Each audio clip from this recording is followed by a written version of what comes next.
Bon dia, xiques i xics. Avui he decidit fer-vos una pindoleta d'un contingut que apareix tant en primer com en segon com en tercer. En primer l'acabem de veure a classe, el vam veure la setmana passada. En tercer el vam veure, crec que en la unitat 3. I en segon també està. Aleshores, no estaria malament que tots mirareu el vídeo i fareu una miqueta de memòria.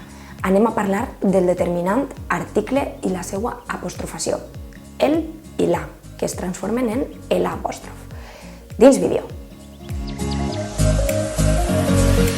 L'apostrofació dels articles determinants.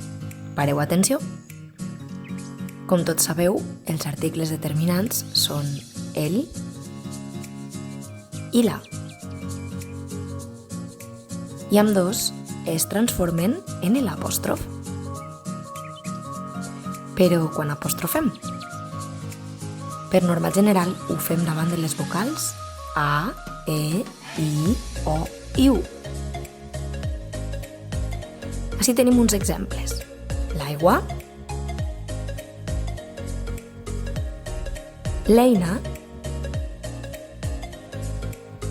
l'illa, l'ordinador o l'ull. També ho fem davant d'H, com l'home, l'humor o l'hivern. No s'apostrofen la història, la humanitat o la hipòtesi.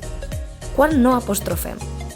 L'article determinant femení, la, no s'apostrofa davant de paraules que comencen per i o u àtones. La imatge o la universitat. Tampoc no s'apostrofen paraules que comencen per i o u consonàntiques. La hiena, el iogurt.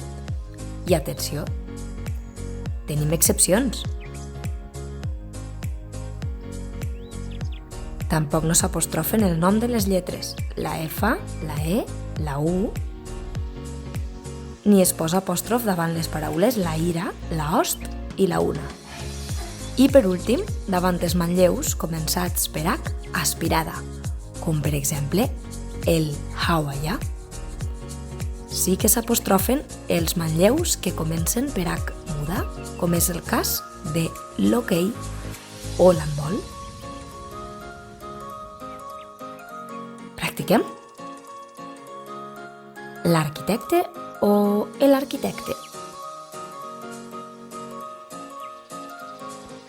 Correcte. I l'heroïna o la heroïna? Correcte també. El iot o l'iot? Molt bé. I per últim, l'una o la una? La una.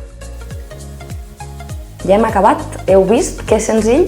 Ara continueu practicant a casa i de ben segur que quan tornarem apostrofareu